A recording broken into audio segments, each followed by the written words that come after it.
نحمدہ و نصلی علی رسولہ الکریم اما بعد۔ معزز ناظرین، آج میں آپ لوگوں کے سامنے بیداری کے آداب بتاؤں گا۔ یہ ہمارے لیے بہت ضروری ہے، اس لیے کہ بہت سارے لوگ نیند کی حالت میں اٹھ کر کے کسی سے ملاقات کرتے ہیں یا پھر پانی میں سیدھا ہاتھ ڈال دیتے ہیں، ایسے بہت ساری چیزیں ہو جاتی ہے۔ بیداری کے آداب اگر ہم کو معلوم ہوں گی تو پھر ہم کو کیا کرنا چاہیے، کیا نہیں کرنی چاہیے، یہ چیزیں ہمارے سامنے ہوں گی، بہت فائدہ ہوگا۔ دیکھیے میں نمبر وار آپ لوگوں کے سامنے پیش کروں گا، بغور سماعت فرمائیں۔ نمبر 1، جلدی سے بیدار ہونا۔ جب آدمی رات میں سوتا ہے تو پھر صبح جلدی سے بیدار ہونا۔ اس سلسلے میں نبی اکرم صلی اللہ علیہ وسلم کی حدیث ہے۔ حضرت اشعث رضی اللہ تعالی عنہ فرماتے ہیں، آپ صلی اللہ علیہ وسلم جب مرغوں کی بانگ سنتے تو کھڑے ہو جاتے اور نماز پڑھتے۔ دیکھیے حدیث میں یہ چیز بالکل صاف صاف ہمارے سامنے آئی ہے کہ آپ صلی اللہ علیہ وسلم مرغوں کی بانگ سنتے تو جلدی سے بیدار ہو جاتے۔ آج ہمارے گھروں میں یہ آوازیں سننا بہت مشکل ہوگا، اس لیے کہ مرغوں ہمارے گھروں میں نہیں ہے۔ دیکھیے نمبر 2، نیند کا خمار اڑانے کے لیے آنکھوں کو ملنا۔ سستی ہمارے اپنے اندر سے نکالنے کے لیے آنکھوں کو ملنا۔ اس سلسلے میں حدیث ہے، دیکھیے حضرت عبداللہ بن عباس رضی اللہ تعالیٰ عنہ اپنے خالہ حضرت میمونہ رضی اللہ تعالیٰ عنہ کے گھر کے رات گزارنے کے واقعے کو بیان کرتے ہوئے فرماتے ہیں، پھر آپ صلی اللہ علیہ وسلم بیدار ہوئے تو آپ نے نیند کو دور کرنے کے لیے اپنے چہرے پر ہاتھ پھیرا۔ اپنے اندر سے سستی کو نکالنے کے لیے آپ صلی اللہ علیہ وسلم اپنے چہرے کو ہاتھ سے پھیرا ہے۔ آداب میں لکھا ہوا ہے کہ اس طرح سے ہم آنکھوں کو مل لیں، اس طرح سے مل کر کے ہلکا سا اپنے سستی کو دور کرنے کی کوشش کرے، کیونکہ سستی دور ہونا بہت ضروری ہے۔ نیند کی حالت میں ہم کہیں چلے گئے یا پھر کسی کو پیر لگ گیا، ہاتھ لگ گیا، ایسے مسائل کھڑے ہو سکتے ہیں۔ اس لیے جیسے ہی ہم اپنے بستر سے اٹھے ہیں، سب سے پہلے اپنے نیند کو دور کرنے کے لیے اپنے آنکھوں کو تھوڑا سا ملے۔ دیکھیے نمبر 3، اللہ کی نعمت پر شکر ادا کرتے ہوئے اٹھنے کی منقول دعائیں پڑھنا چاہیے۔ اس سلسلے میں نبی اکرم صلی اللہ علیہ وسلم کی حدیث ہے، دیکھیے حضرت حذیفہ بن یمان رضی اللہ عنہ فرماتے ہیں، اللہ کے نبی صلی اللہ علیہ وسلم بیدار ہونے کے بعد یہ دعا پڑھتے، الحمدللہ الذی احیانا، الحمدللہ الذی احیانا بعدما اماتنا وإلیہ النشور۔ یہ دعا آپ صلی اللہ علیہ وسلم پڑھتے تھے۔ تمام تعریفیں اس اللہ کے لیے ہے جس نے ہمیں مرنے کے بعد زندگی بخشی اور اسی کی جانب دوبارہ اٹھ کر جانا ہے۔ اور ایک کلمہ ہے، چوتھا کلمہ، لا الہ الا اللہ وحدہ لا شریک لہ لہ الملک ولہ الحمد وہو علی کل شیء قدیر، سبحان اللہ والحمد للہ ولا الہ الا اللہ واللہ اکبر ولا حول ولا قوة الا باللہ العلی العظیم۔ اور ایک دعا ہے، الحمدللہ الذی عافانی فی جسدی ورد علی روحی وأذن لی بذکری۔ یہ ترمذی شریف کی حدیث ہے، اس میں دعا منقول ہے۔ دیکھیے ایک اور دعا ہے، لا الہ الا اللہ وحدہ لا شریک لہ لہ الملک ولہ الحمد وہو علی کل شیء قدیر۔ ایسے ہی دیکھیے سبحان اللہ والحمد للہ ولا الہ الا اللہ واللہ اکبر ولا حول ولا قوة الا باللہ۔ آگے دیکھیے، لا الہ الا انت سبحانک اللہم استغفرک لذنبی واسألک رحمتک اللہم زدنی علما ولا تزغ قلبی بعد اذ ہدیتنی وہب لی من لدنک رحمتا انک انت الوہاب۔ یہ ہے تفصیل سے دعائیں، بہت ساری دعائیں ہیں نیند سے بیدار ہونے کے بعد پڑھنے کی۔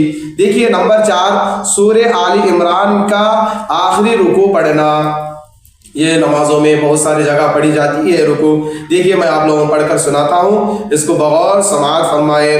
ان فی خلق السماوات والارض واختلاف اللیل والنہار لآیات لأولی الالباب الذین یذکرون اللہ قیاما وقعودا وعلى جنوبهم ويتفكرون في خلق السماوات والأرض ربنا ما خلقت هذا باطلا سبحانك فقنا عذاب النار ربنا إنك ما تدخل النار فقد أخزيته وما للظالمين من أنصار ربنا إننا سمعنا مناديا ينادي للإيمان أن آمنوا بربكم فآمنا ربنا فاغفر لنا ذنوبنا وكفر عنا سيئاتنا وتوفنا مع الأبرار۔ رسلك ولا تخزنا يوم القيامة إنك لا تخلف الميعاد فاستجاب لهم ربهم أني لا أضيع عمل عامل منكم من ذكر أو أنثى بعضكم من بعض فالذين هاجروا وأخرجوا من ديارهم وأوذوا في سبيلي وقاتلوا وقتلوا لأكفرن عنهم سيئاتهم ولأدخلنهم جنات تجري من تحتها الأنهار ثوابا من عند الله والله عنده حسن الثواب لا يغرنك تقلب الذين كفروا في البلاد متاع قليل ثم مأواهم جهنم وبئس المهاد لكن الذين اتقوا ربهم لهم جنات تجري من تحتها الأنهار خالدين فيها نزلا من عند الله وما عند الله خير للأبرار وإن من أهل الكتاب لمن يؤمن بالله وما أنزل إليكم وما أنزل إليهم خاشعين لله لا يشترون بآيات الله ثمنا قليلا أولئك لهم أجرهم عند ربهم إن الله سريع الحساب يا أيها الذين آمنوا اصبروا وصابروا ورابطوا واتقوا الله لعلكم تفلحون. یہ آیت ہے مکمل آخری کے.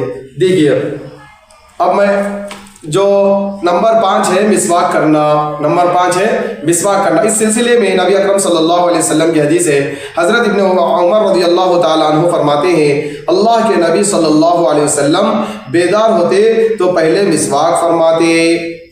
نیند سے اٹھنے کے بعد سب سے پہلے ہم کو مسواک کرنی چاہیے کیونکہ نبی اکرم صلی اللہ علیہ وسلم کا یہی عمل ہوا کرتا تھا.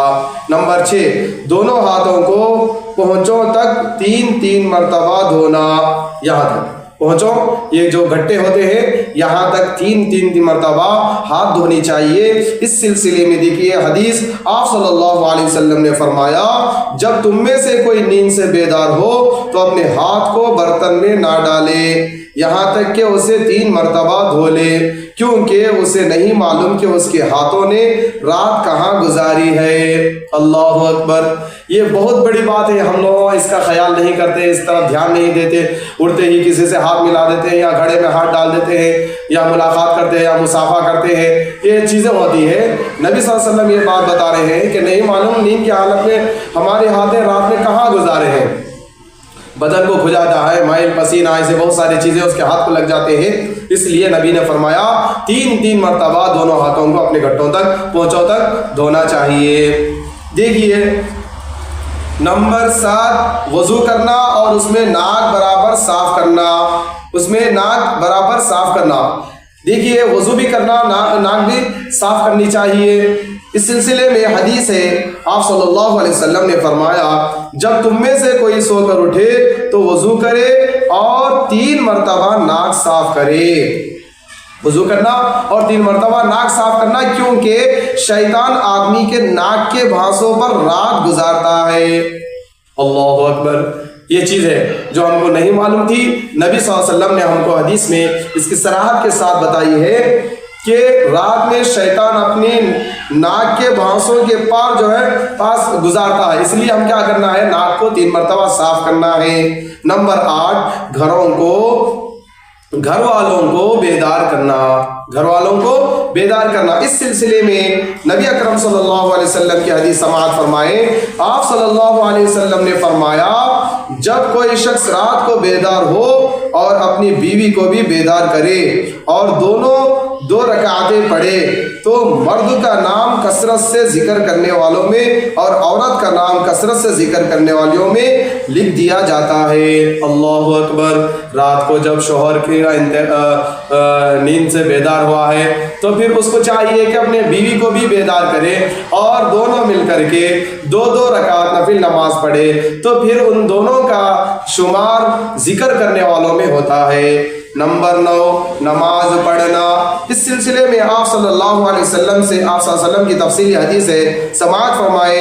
آپ صلی اللہ علیہ وسلم نے فرمایا جب آدمی سو جاتا ہے تو شیطان اس کی پیشانی پر 3 گرہیں لگاتا ہے اور ہر گروہ پر یہ کہتا ہے تو سو جا، رات بہت لمبی ہے۔ پس اگر وہ بیدار ہو کر اللہ کا ذکر کرتا ہے تو ایک گروہ کھل جاتی ہے، پھر وضو کرتا ہے دوسری گروہ کھل جاتی ہے، پھر نماز پڑھتا ہے تو تمام گرہیں کھل جاتی ہے، اور وہ صبح کرتا ہے چست اور خوشگوار حالت میں، ورنہ وہ صبح کرتا ہے سست اور بری حالت میں۔ یہ ہے نبی صلی اللہ علیہ وسلم نے بیداری کے آداب ہم کو بتائے ہیں۔ اس لیے ہر مسلمان اس بات کی کوشش کرنا کہ نبی صلی اللہ علیہ وسلم جو تعلیمات ہم کو بتائے ہیں، نبی صلی اللہ علیہ وسلم کے جو آداب ہیں، نبی کے جو سنتیں ہیں، ان پر پوری عمل کرنے کی کوشش کریں گے تو یہ دنیا میں بھی ہمارے لیے نورانیت ہے اور آخرت میں کامیابی کی دلیل ہے۔ اللہ پاک ہم سب کو ان سنتوں پر، ان آداب پر عمل کرنے کی توفیق عطا فرمائے۔